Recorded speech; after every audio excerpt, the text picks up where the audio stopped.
Hi, and welcome to the Sibme Coach Replay Show. I'm your host, Cory Camp, and today I'm excited to have back Stephanie Affinito. She is one of our virtual coaches on our Sibme virtual coaching team.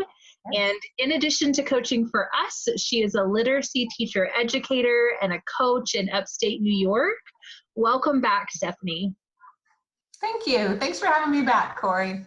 Yeah, I'm excited. So again, we always have great conversations, and especially this one today I'm excited about because it's so closely tied to the power that video brings to instructional coaching work, which is teacher reflection, right? As opposed to us going in and saying, here's what I saw as I observed you do your job. The teacher can see what we saw. So we're going to talk today about how to best support reflection, both with video and in analog, just in general reflection from memory. You've got some great strategies for us. So Stephanie, is it really that important? I mean, we all reflect, but do we really need to help others reflect? How important of that is it as a role in our coaching work? Right. Well, Cory, teachers reflect constantly, right? We make hundreds, if not thousands, of decisions on a daily and weekly basis about everything: our curriculum, our teaching, how our students are feeling, their well-being, our transitions, our schedule, and on and on and on. We are constantly reflecting throughout our instructional day. But sometimes it can be hard to find the time, first of all, but it can be hard to reflect a little below the surface and perhaps from a different perspective, other than what went well and what didn't go well, which is that kind of surface level of reflection, to what are my students learning and how are they responding and what might I do differently to help me look at instruction in a different way. And it's that kind of intentional reflection that can really make an impact in the classroom. Yeah, and I love that you talk about that, because when I'm working with, campuses looking at adopting video enhanced professional development strategies, reflection's the crux of that. And I talk with a lot of people about that same thing that you said. We all reflect, we all think back and think, well, that was a disaster. I need to do that differently. Next time, nobody's getting out of their seat. I'll bring their materials to them. We think at that surface level, but because of the complexity of our jobs, right? The teaching that we do, the decisions we have to make on a daily basis, because of things like habituation and confirmation bias, it's not easy to deeply reflect, as you're talking about. It's not intuitive to everybody. So I love that we're talking about this today. So how do we do that as coaches? How can we help teachers reflect on a deeper level about instruction? Well, two things that help me reflect on a deeper level about instruction that I like to use in my coaching and invite teachers into that process with me. There's two things that I rely on. One is a very simple double-sided journal to help me really think about what I'm noticing versus what I'm thinking. And then I do rely very greatly on a set of prompts to guide that reflection. Because without them, it can be easy to think about everything else that I see pop up in the video, from what the bulletin board in the background looks like and should be replaced, to the outfit that I'll never wear again, or something that happened in the back of the classroom that I missed. So using a journal and using very specific questions helps me think about what I know matters most, rather than what might be competing for my attention at that time during the video. Yeah, I love that competing for attention. It's just our human nature to be self-critical and focused on ourselves. And I think the first few times I used video, one of those videos, I went back home that day and I said, you lied to my husband. I was like, you said that top looked good on me. I have the video proof. So, I obviously didn't capture anything about teaching and learning in that. I was just like, that outfit going in the trash, and my husband is not allowed to tell me things look good anymore. That's right. So, and we can all relate to that. We can all relate. he was like, what was I supposed to say? So tell me more then about this double-sided journal. I'm really interested in, I've journaled before and I've written my reflections down, but how do you use the double-sided journal and how can it help our teachers? Well, my journal is just a simple piece of paper. So you can have a piece of paper that you just draw simply a line down the middle to have one section on the left and one on the right. You might have a notebook that you keep them in to keep track of your observations and your reflections over time. Or you might even be doing it digitally and just have two columns in, let's say, a Google Doc. So the medium of it is up to you, but it's basically just a piece of paper drawn in half. On the left side, I know what I'm actually noticing. What's happening in the video? What am I teaching? What are the students saying? What are they doing? An event perhaps that happened. And on the right side, I'm noting what I think and what I wonder about that. Why did the student say this? Why in the world did I do that? What made me do this? And that's where I'm asking questions. And so it really mimics what I notice and what I wonder protocol that we might use with students when we're reading closely or we're watching images and media with our kids. And it's still an effective way for teachers to simply think about what I see and then how I might interpret that going in the classroom. So it works really well for me because it's open-ended. I don't have to worry about a form to fill out correctly or check boxes to fill in or whatever structure that can perhaps constrain reflection rather than thinking about that big picture. But I do have what I call look-fors that I like to use with that journal. And there's basically 4 things that I look for. Anything more than 4, and I've got too many, and then I miss the big picture. But the 4 things that typically matter most to me when I'm reviewing the video is the instruction, classroom instruction. What do I notice and wonder? The classroom environment, what's going on, the content of the lesson, and of course, student engagement.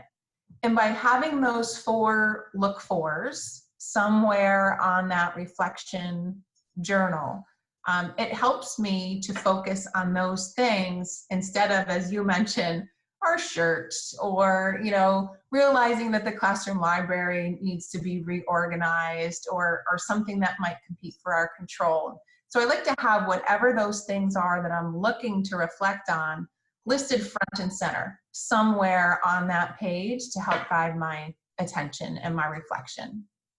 I love that idea. And again, it's the power of writing, and you get this, right? As a literacy educator, there's so much power in writing and writing our reflections down. And I always tell teachers, before you ever push play on a video, you should have some kind of look for some purpose, whether it's one thing or 4 things. I agree. Anything more than 4 and you're kind of looking too far into it, can't really focus in on a lot of stuff. But then having that on the paper, so when you get in the weeds and you kind of get sucked into something else, you can look down and see, have I noted anything about engagement yet? Have I noted anything about the environment? Right. So that's a great strategy. So then what about prompts? So we talked about look-fors and just having some specific things. How can prompts and questions support reflection as well? Right. And this is very important to my reflection as well.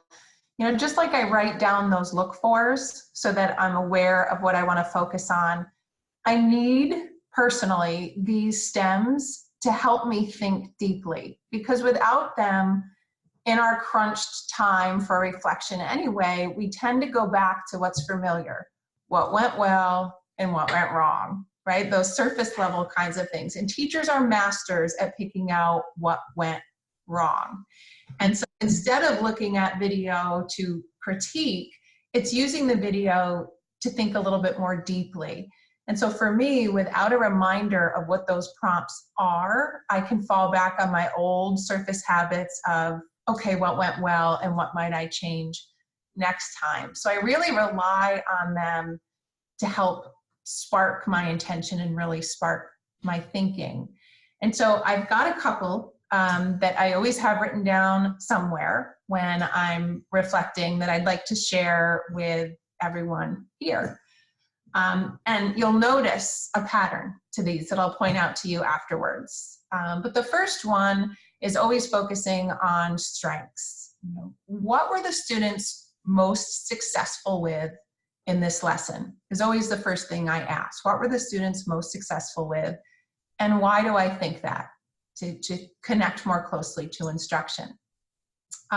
What was the best moment of the lesson, either for yourself or for the students? And how might you recreate that in another lesson? I love that. That's a good one. That's one of my favorites.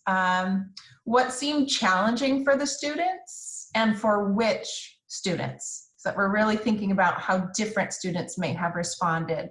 And what might we change to support greater success for all students in the classroom? And then I have two more. They're fill in the blank kinds of questions. So how did the students respond to X? And you would insert whatever it was that you tried in your lesson to think, how did the students respond? And then the second one is, what might have happened if? What if we had changed something or did something differently? How can we hypothesize how that may have changed the course of the lesson? So if you think about all of those prompts, the one thing that really sets them apart from your typical kinds of prompts for reflection is the focus on the student. I'm not saying what went well with my teaching, what do I need to change with my teaching, what could I try next?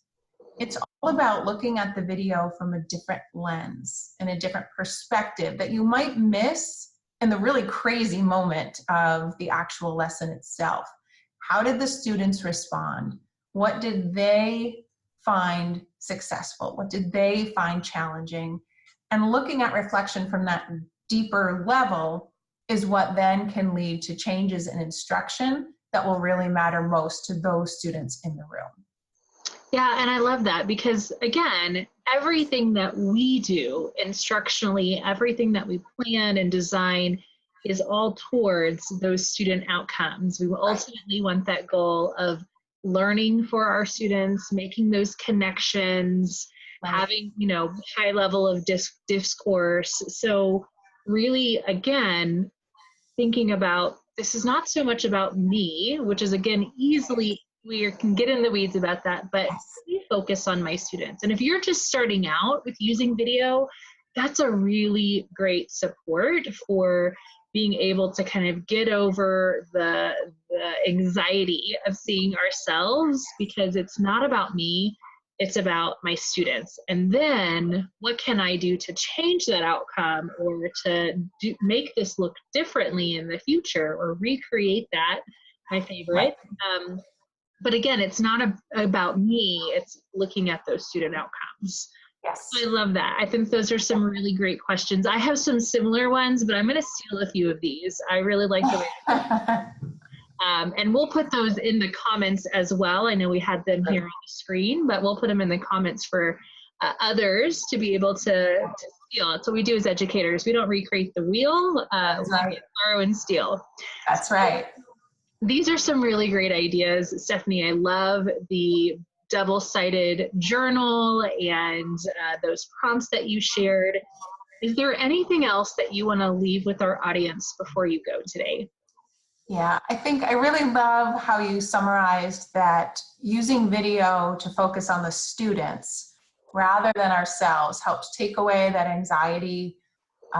Being on camera, it takes away our natural instinct to critique ourselves and really puts the focus on our students. And one of my favorite quotes is from Dr. Donna Scanlon, who was actually in my department at my university. And she says, you know, all students are ready to learn something. It's our job to figure out what they need next. And so using video from that stance to really look from our students' point of view, that's what can help us take our reflection one step deeper and really help us make changes in the classrooms that can really matter. I love that. That's a really great quote. I And love that's it. Yeah. exactly what we're supposed to do. It's what we're called to do. Thanks again for joining us, Stephanie. It's Yeah. great to have you. Great to be here. Thank you. Yeah, of course. We'll have you back again, I know for sure. So y'all tune in next week for another episode of the Sibme Coach Replay Show.